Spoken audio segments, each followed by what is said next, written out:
Hello students, आज का topic है हमारा रियल नंबर्स और यहाँ हम पार्ट 1 के अंदर कुछ क्वेश्चंस करेंगे, short questions, MCQs and short questions. ठीक है, तो यहाँ पर जो फर्स्ट क्वेश्चन है वो है a number n when divided by 16 gives the remainder 5।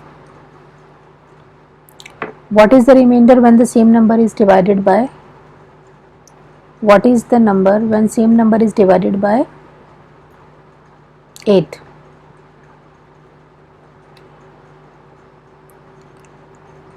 अगर किसी नंबर को 16 से डिवाइड करने पर आपके पास आता है रिमाइंडर 5, तो वही सेम नंबर को अगर हम 8 से डिवाइड करेंगे तो रिमाइंडर क्या आएगा? रिमाइंडर 5 ही आएगा। क्यों आएगा? फॉर एग्जांपल अगर 37 है कोई नंबर, उसको मैंने 16 से डिवाइड किया तो रिमाइंडर मेरे पास 5 आ रहा है। ठीक है, अब इसी 37 को अगर मैं 8 से डिवाइड करूँ तो भी रिमाइंडर क्या आ रहा है? 5 आ रहा है। रीज़न क्या है इसका? क्योंकि 16 8 से पूरा पूरा डिवाइड होता है, इसलिए अगर 16 से डिवाइड करने पे रिमाइंडर 5 आ रहा है तो 8 से डिवाइड करने पर भी रिमाइंडर आपका 5 ही आएगा। If n is a natural number then 25 raise to 2n minus 9 raise to 2n is always divisible by. अब इस टाइप के जो क्वेश्चंस होते हैं उसके अंदर क्या करते हैं, कोई भी अगर क्वेश्चन आपको दिया हुआ है a रेज टू n और minus B raise to 2n, a raise to 2n minus B raise to 2n, मतलब अगर कोई भी नंबर आपको इस तरह से दिया हुआ है, कोई भी फिगर कि किसी नंबर की पावर 2n है माइनस दूसरे नंबर की पावर 2n है, इस तरह से दिया हुआ है आपको।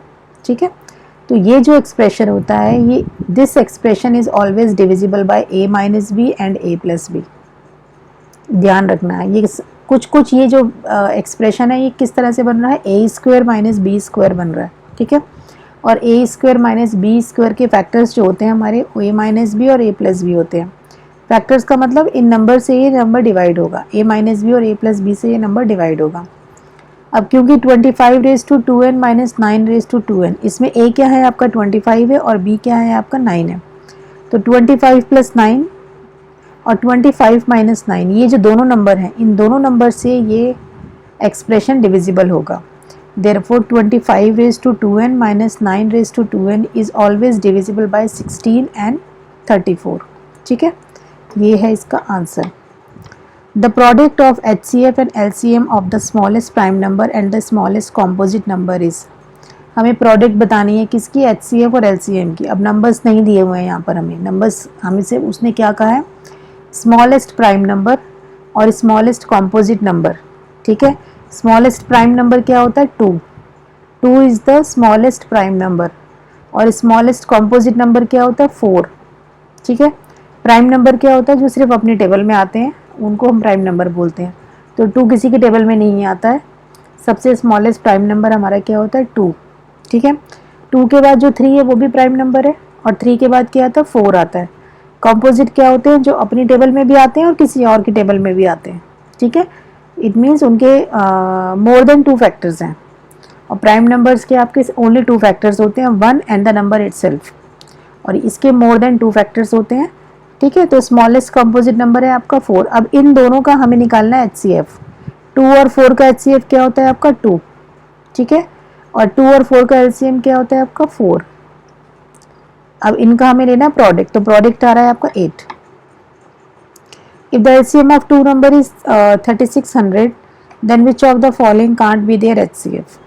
हमेशा दो नंबर्स का जो LCM होता है वो उसके HCF से डिविजिबल होना चाहिए। मतलब LCM आपका 3600 है, तो जो भी इसका HCF होगा वो इसको डिवाइड करेगा पूरा पूरा।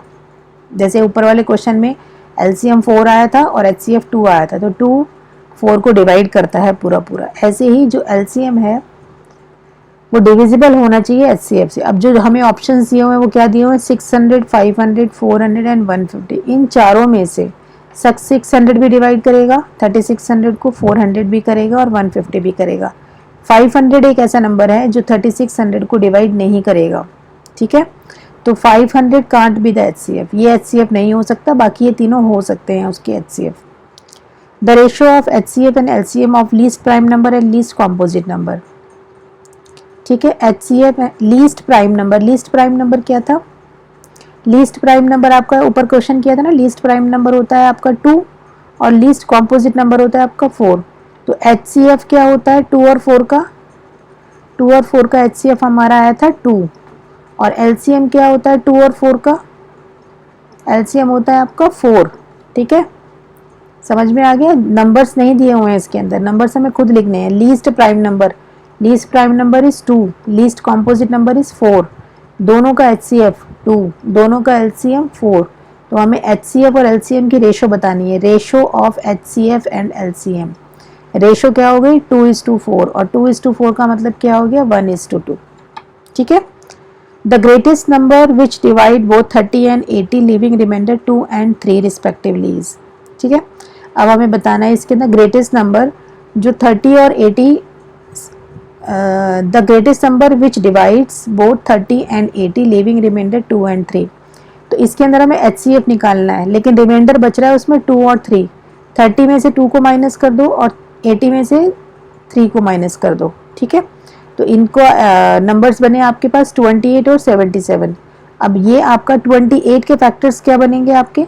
28 के फैक्टर्स बनेंगे 7 इंटू 2 इंटू 2। ठीक है, और यहाँ पर है 77 दूसरा नंबर, इसके फैक्टर्स क्या बनेंगे 7 इंटू 11। क्या कॉमन आ रहा है इसके अंदर? इसके अंदर आ रहा है कॉमन 7। तो HCF क्या बनता है इसका 7। ठीक है, ग्रेटेस्ट नंबर मतलब आपको बताना है कि किस नंबर से डिविजिबल होंगे। ग्रेटेस्ट नंबर जब भी आता है तो आपको उसका HCF निकालना है। तो इन दोनों का HCF हो गया आपका 7। ठीक है, ऑल डेसिमल नंबर्स आर, जितने भी डेसिमल नंबर्स होते हैं वो क्या होते हैं? 4 ऑप्शंस दिए हुए हैं। सारे डेसिमल नंबर रैशनल नंबर होते हैं, इरेशनल होते हैं, इंटीजर्स होते हैं, रियल नंबर्स होते हैं। सारे डेसिमल नंबर आपके रियल, सबसे बड़ा जो ग्रुप होता है वो किसका होता है? रियल नंबर्स का। तो रैशनल, इरेशनल, इंटीजर्स ये सब किस में आते हैं? रियल नंबर्स में। तो डेसिमल नंबर्स चाहे जो रैशनल हो या इरेशनल हो, किसी में भी हो, वो आपके किस में आते हैं? रियल नंबर्स में आते हैं। Which of these numbers always and with the digit 6? इनमें से कौन सा नंबर ऐसा है जो हमेशा 6 पे ख़त्म होगा? चाहे हम जैसे 4n दिया हुआ है, मतलब 4 की कोई पावर, कोई भी पावर हो सकती है, 2 की power 6n, 6 raise to n और 8 रेज़ टू n। अब इसको 1 बाय 1 सॉल्व करते हैं। 4 की पावर 2 कितना होता है 16, 4 की पावर 3 कितना होता है 64, तो ये नहीं है। 2 की पावर 2 कितना होता है 4, 2 की पावर 3 कितना होता है 8, ये भी नहीं है। ठीक है, 8 की पावर 2 कितना होता है 64, ये भी नहीं है। एंड मतलब उसका यूनिट प्लेस पे 6 आना चाहिए। यूनिट प्लेस जो होता है हमारा, इधर सबसे राइट साइड का जो नंबर होता है, डिजिट होती है, वहां पर 6 आना चाहिए और हमेशा आना चाहिए। अब 6 को देखो, 6 का स्क्वायर करेंगे तो कितना आएगा 36। ठीक है, ये आ गया यहाँ पे 6। 6 का क्यूब करेंगे तो कितना आएगा 216, यहाँ पर आ गया 6। तो मतलब ये जो है ना, ये नंबर हमेशा एंड होना चाहिए 6 पे। तो इसका आंसर क्या है आपका 6 रेज़ टू n। इसकी और भी पावर्स लेंगे ना आगे, 6 रेज़ टू 4, 6 रेज़ टू 5, सब आपका 6 पर एंड होगा। Right the prime factor of, इसका एक प्राइम फैक्टर बताना है, ये जो नंबर दिया हुआ है ना इसका प्राइम फैक्टर बताना है। अब इस नंबर के अंदर एक नंबर तो ये है पहले वाला, और एक नंबर है ये दूसरे वाला। ठीक है, ये पूरा मल्टीप्लाई होकर एक नंबर आ जाएगा और एक नंबर ये है। अब क्या करते हैं, इस नंबर को तो एज इट इज लिखकर रहने दो। 21 को हमने ब्रेक किया है 7 इंटू 3। ठीक है, अब 7 इंटू 3 ब्रेक कर लिया। इसमें से कॉमन क्या आ रहा है? इसमें से कॉमन आ रहा है 7। 7 यहाँ पर भी है, 7 यहाँ पर भी है। 7 कॉमन लेंगे तो हमें बचेगा क्या? यहाँ से 2 इंटू 11 इंटू 13 इंटू 17, और यहाँ से कितना बचेगा? यहाँ से बचेगा 3। ठीक है, तो प्राइम फैक्टर एक बताना है हमें इसका। तो 7 क्या होता है? 7 प्राइम नंबर है ना, तो एक प्राइम फैक्टर बताना है, तो 7 is the prime factor. Write the form in which every odd integers can be written. किसी भी ऑड नंबर को हम किस तरह से लिख सकते हैं? ऑड नंबर को लिखने का तरीका क्या होता है? ऑड नंबर, किसी भी नंबर को 2 से मल्टीप्लाई कर दोगे ना तो वो इवन बन जाएगा। किसी भी नंबर को अगर हम 2 से मल्टीप्लाई करेंगे तो वो क्या बन जाएगा? इवन। और इवन में हम +1 कर दें तो ऑड हो गया, इवन में हम -1 कर दें तो भी ऑड हो गया। ठीक है, जैसे मैंने 3 को 2 से मल्टीप्लाई किया, 3 को मैंने 2 से मल्टीप्लाई किया, कितना आ गया 6। 6 में +1 कर दूंगी तो 7 आ गया, ऑड नंबर है। 6 में से 1 माइनस कर दूंगी तो 5 आ गया, ऑड नंबर है। तो किसी भी ऑड नंबर को हम कैसे लिख सकते हैं? 2t + 1 और 2t - 1। ठीक है, ये इसके लिखने का तरीका है ऑड नंबर्स का। और इवन नंबर्स क्या होते हैं, इवन नंबर्स का आ जाए तो क्या करेंगे, इवन नंबर्स का होता है 2t, उसमें +1 -1 नहीं करना है, ओनली 2t लिखना है। Find the least number which is divisible by numbers from 1 to 10, हमें वो लीस्ट नंबर बताना है जो इन सारे नंबर से डिविजिबल हो। इट मीन्स इन सारे नंबर्स का एलसीएम निकालना है, इन सारे नंबर्स का एलसीएम निकालना है। और इन सारे नंबर्स का जब एलसीएम निकालोगे तो ये नंबर आएगा 2520। The numbers 525 and 3000 are divisible by 3, 5, 15, 25 and 75। ये दोनों नंबर्स, ये वाले और ये नंबर, ये दोनों नंबर इन सारे नंबर से क्या होते हैं, डिविजिबल हैं। 3 से, 5 से, 15 से, 25 से, 75 से। What is the HCF of 525 and 3000, इनका एचसीएफ क्या होगा। इट मीन्स अब ये दोनों नंबर्स 525 और 3000 इन सारे नंबर से क्या है, डिविजिबल हैं। इट मीन्स ये सब इसके क्या है, फैक्टर्स हैं। ठीक है, फैक्टर्स हैं। और हमें एचसीएफ में क्या चाहिए होता है, हाईएस्ट कॉमन फैक्टर। अब इन सब में सबसे बड़ा कॉमन फैक्टर कौन सा है, 75 is the highest common factor. ठीक है, इसका भी फैक्टर है वो, इसका भी है। ठीक है, और इन दोनों के जितने भी फैक्टर्स है उसमें सबसे बड़ा है।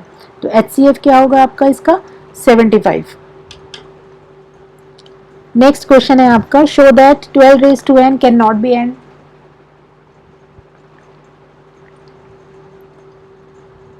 with the digits 0 और 5। 12 raised to n, अब इसमें एक चीज़ ये ध्यान रखनी है, 12 की पावर n है। ठीक है, उसने बताया कभी भी इसके हम कोई भी पावर लें, अगर हमने इसका 1 लिया तो 12 आएगा, 12 की पावर 2 लें तो क्या आएगा, 144 आएगा। 12 की पावर 1 कितना आ रहा है, 12। 12 की पावर 2 कितना आ रहा है, 144। ठीक है, ये आ रहा है। Can not and with the digit 0 और 5, इसका मतलब ये है कि ये इसके लास्ट में, लास्ट मतलब इस प्लेस पर कभी भी ना तो 0 आएगा ना 5 आएगा इस पर। ठीक है, लास्ट जो प्लेस है इस पर कभी भी 0 या 5 नहीं आएगा फॉर एनी नेचुरल नंबर। अब इसको कैसे लिखेंगे, 12 रेज टू n, 12 को अगर हम फैक्टराइज करें तो उसके फैक्टर्स बनते हैं 3 इंटू 2 इंटू 2। ठीक है, 0 या 5 लाने के लिए क्या होना चाहिए, इसके फैक्टर्स में 5 होना चाहिए। क्या होना चाहिए इसके फैक्टर्स में, 5।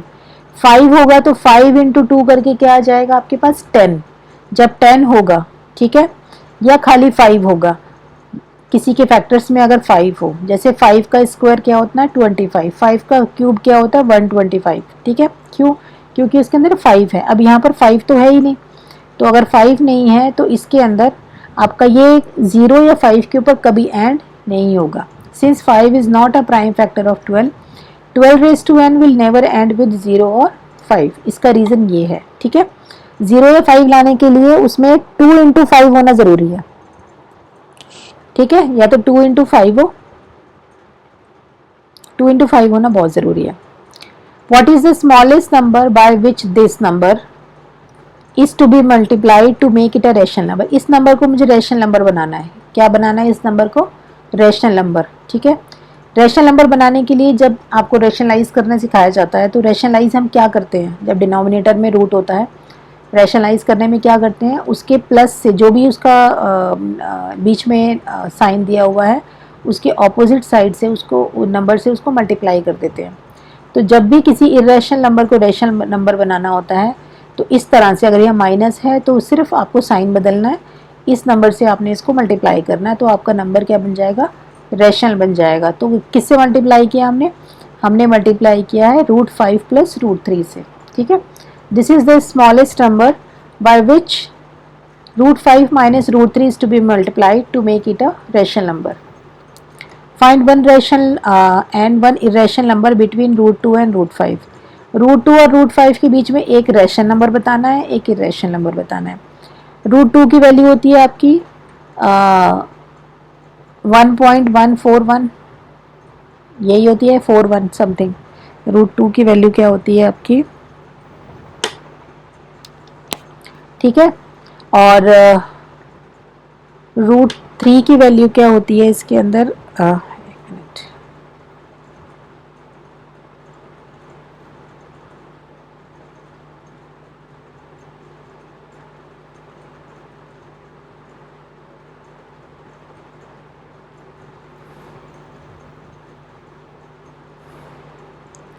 √2 की वैल्यू होती है आपकी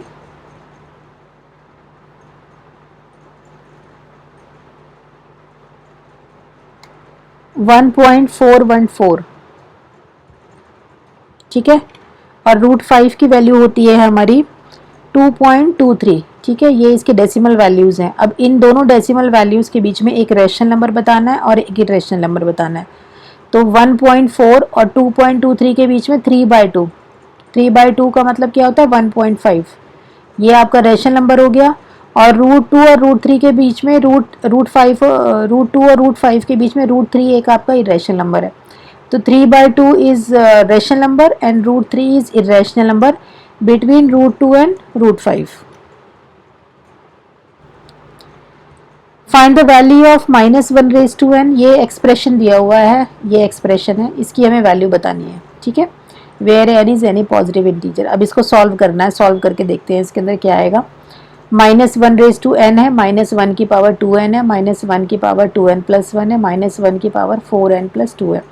इन सब में से सबसे कम पावर किसकी है, -1/n, ठीक है, ये सबसे कम है। इसको बाहर ले लिया, इसको बाहर लेंगे तो यहाँ पर क्या बचेगा, यहाँ बचेगा 1। अब इसमें से 2n में से एक n बाहर चला गया, क्या बचा यहाँ पे n। 2n+1 में से एक n चला गया तो क्या बचेगा n+1।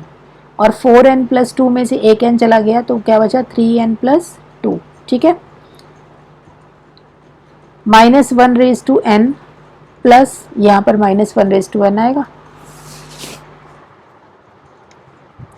उसने कहा है कि ये जो है n ऑड इंटीजर है। ऑड मतलब, ऑड का मतलब क्या हो गया, कोई भी ऑड नंबर है, ये n कोई भी ऑड नंबर है, ठीक है। n is any odd integer, n is any odd integer, ठीक है। अगर -1 की पावर ऑड हो तो क्या हो जाएगी वैल्यू, -1 आएगी। -1/n+1 को ब्रेक कर लेंगे, -1/n और -1 हो गया।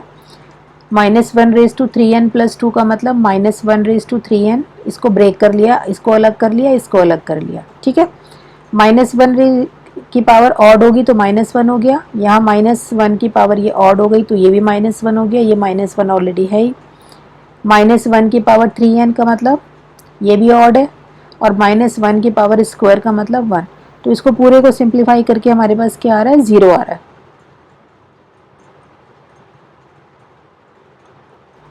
Explain why 7 × 11 + 15 is a composite number, ठीक है। ये हमारा जो एक्सप्रेशन है, ये बुक में भी क्वेश्चन एनसीईआरटी में, इसको कॉम्पोजिट नंबर ये कैसे है, क्यों बन सकता है कॉम्पोजिट नंबर। इन दोनों में से आपका क्या कॉमन आ रहा है, 15 कॉमन आ रहा है। 15 इंटू समथिंग आ रहा है, ठीक है। 15 इंटू समथिंग आ रहा है। समथिंग मतलब इसको मल्टीप्लाई करेंगे, it has more than 2 factors, इसके 2 से ज़्यादा फैक्टर्स आ रहे हैं। एक फैक्टर ये है और एक फैक्टर ये है, ठीक है। More than 2 factors, therefore it is a composite number. इनको मल्टीप्लाई करके प्लस कर लेंगे, एक नंबर आ जाएगा, और एक ये नंबर है ही इंटू करके, ठीक है। तो इसका मतलब क्या है, इसके मोर देन 2 फैक्टर्स हैं। मोर देन 2 फैक्टर, 2 तो यही हो गए, एक 1 हो गया और एक वो नंबर इटसेल्फ, ठीक है। तो therefore it is a composite number. तो जितने भी ये नीचे वाले ये दोनों क्वेश्चंस है ना, इन सब के लिए यही रीज़न लगाना है आपको जब भी ये आएगा, क्योंकि इसके 2 फैक्टर्स, मोर देन 2 फैक्टर्स है, इसलिए this is a composite number. अब इसके बाद एक वर्ड प्रॉब्लम है। On a morning walk 3 person steps together and their steps measures 40 centimeter, 42 centimeter and 45 centimeter respectively. What is the minimum distance each should walk so that each can cover the same distance in complete steps? ठीक है, 3 लोग हैं, तीनों एक साथ चलना शुरू करते हैं, लेकिन एक की कदम जो है, जो डिस्टेंस है 40 सेंटीमीटर है, दूसरे का 42 सेंटीमीटर है और तीसरे का 45 सेंटीमीटर है। तो हमें बताना है कि कितने डिस्टेंस के बाद वो दोबारा से इकट्ठे होंगे। तो इट मीन्स हमें क्या निकालना है, इन तीनों का एलसीएम निकालना है। ये एलसीएम निकाल लिया, एलसीएम आएगा इसका 2520 सेंटीमीटर। तो minimum distance each should walk, ठीक है, 2520।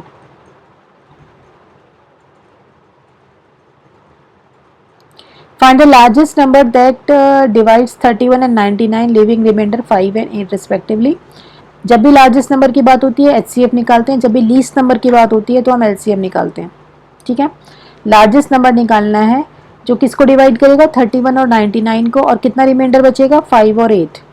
तो 31 माइनस 5 करेंगे, पहले रिमाइंडर्स को माइनस कर लो दोनों में से। 31 माइनस 5 नंबर आ गया 26, 99 माइनस 8 नंबर आ गया 91। दोनों का HCF निकालेंगे, HCF कितना आ रहा है आपका, 13। ठीक है, तो largest number that divides 31 and 99 is 13। ठीक है, इस वीडियो के लिए इतने क्वेश्चंस काफ़ी हैं। नेक्स्ट वीडियो में हम इसी के और बाकी क्वेश्चंस करेंगे। ठीक है, थैंक यू।